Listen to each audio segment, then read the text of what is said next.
বন্ধুরা, আপনারা কি জানেন সাউথ কোরিয়ার সাথে ভারতের সম্পর্ক নারীর সম্পর্ক? আপনি কি জানেন সাউথ কোরিয়ানদের শরীরে রয়েছে ভারতীয় হিন্দুদের রক্ত?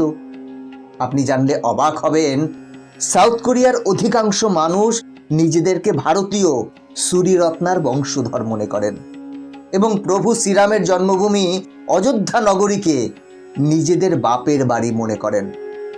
বন্ধুরা, আপনারা হয়তো ভাবছেন এই সুরিরত্না কে এবং অযোধ্যার সঙ্গে সাউথ কোরিয়ার সম্পর্ক কি, এবং অযোধ্যা নিয়ে সাউথ কোরিয়ার মানুষদের এত উৎসাহের কারণ কি?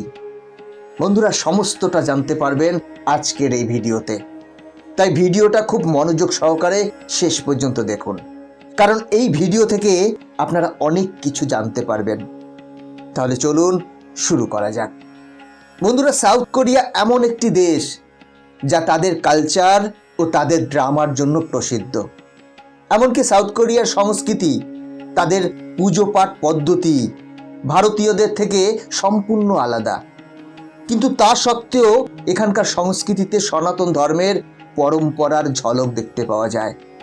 আপনি শুনলে অবাক হবেন যে ভারত ও সাউথ কোরিয়ার মধ্যে প্রায় ৫,০০০ কিলোমিটার দূরত্ব রয়েছে, কিন্তু তা সত্ত্বেও সাউথ কোরিয়ার অধিকাংশ মানুষ নিজেদেরকে সুরিরত্নার বংশধর মনে করেন। বন্ধুরা, সাউথ কোরিয়া এবং অযোধ্যার মধ্যে সম্পর্ককে জানার জন্য প্রথমেই জানতে হবে রাজকুমারী সুরিরত্না কে ছিলেন।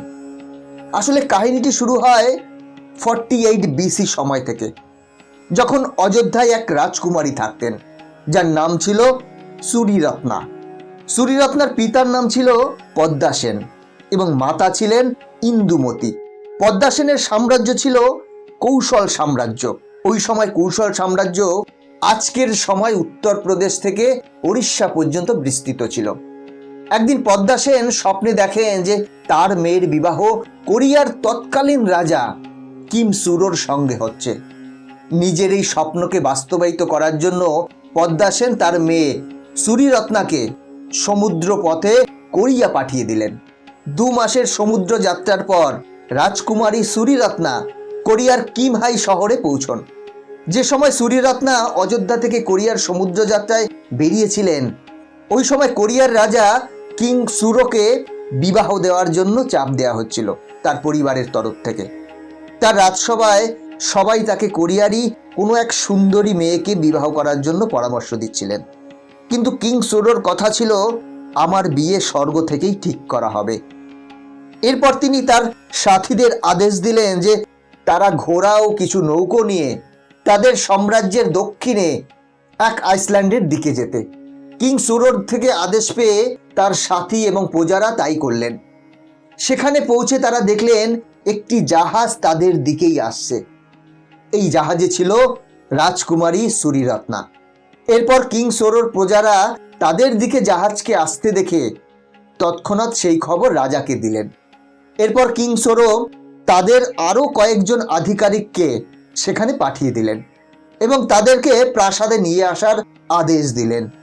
কিন্তু রাজকুমারী সুরিরত্না এই বলে মানা করে দিলেন যে তিনি অচেনা কোনো ব্যক্তির সঙ্গে কোথাও যাবেন না।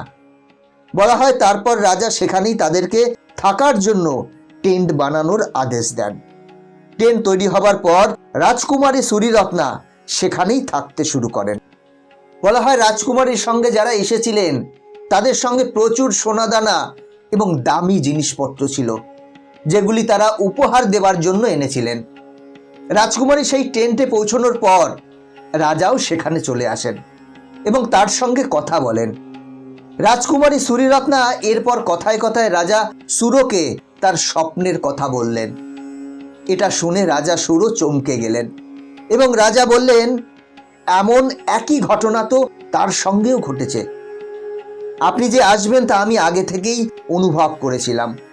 এই কারণে আমি রাজদরবারে সবার বলা সত্ত্বেও অন্য কারোর সাথে বিবাহ করিনি। এরপর রানী সুরিরত্নার সঙ্গে যারা যারা এসেছিলেন তারা আবার জাহাজে করে ফিরে যান এবং রাজা সুরো ফেরার সময় তাদের অনেক উপহারও দেন। এবং রাজা সুরোর সঙ্গে বিবাহের পর রানী সুরিরত্নাকে হেও হাওয়াং ওক নাম দেওয়া হয়।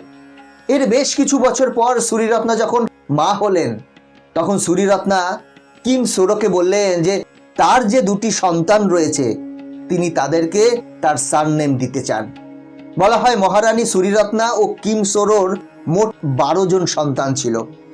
এই কারণের জন্য আজ কোরিয়াতে প্রায় 60 লক্ষ লোক নিজেদেরকে অযোধ্যার সুরিরত্নার বংশধর মনে করেন এবং অযোধ্যাকে নিজের বাপের বাড়ি মনে করেন।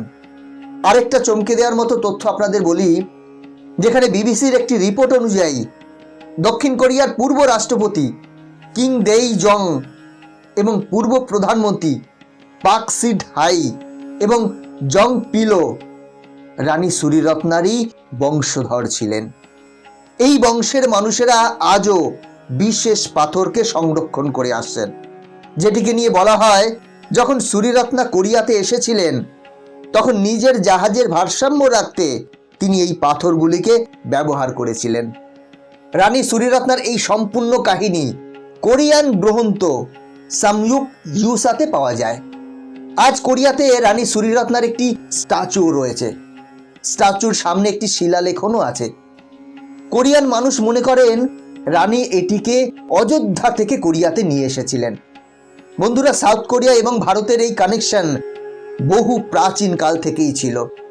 তাই এই কারণে এই সম্পর্ককে আরো মজবুত করার জন্য 2015 সালে দক্ষিণ কোরিয়ার রাষ্ট্রপতি মুন জেং ভারতে আসেন এবং ওই সময় দুই দেশ মিলে এই সিদ্ধান্ত নেয় যে অযোধ্যায় রানী সুরিরত্নার স্মারকের স্থাপন করা হবে।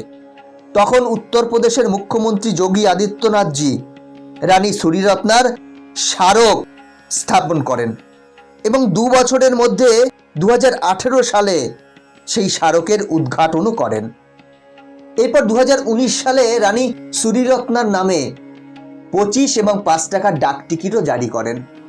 আজ অযোধ্যায় না কেবল রানী সুরিরত্নার স্মারক রয়েছে, অযোধ্যায় ভগবান শ্রীরামের ভব্য মন্দিরও রয়েছে।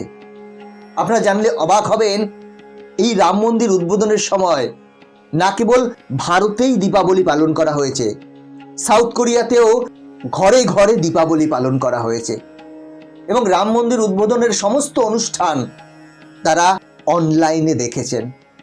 এবং এখন তো রামলালার দর্শন করার জন্য কোরিয়ানরা দলে দলে আসছেন অযোধ্যাতে।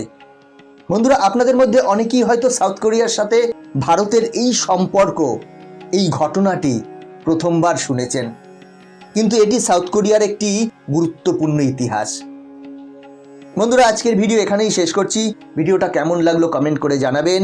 এই চ্যানেলে নতুন হলে চ্যানেলটি সাবস্ক্রাইব করে বেল আইকনটি প্রেস করে রাখবেন পরবর্তী ভিডিও দেখার জন্য। ভালো থাকবেন, সাথে থাকবেন।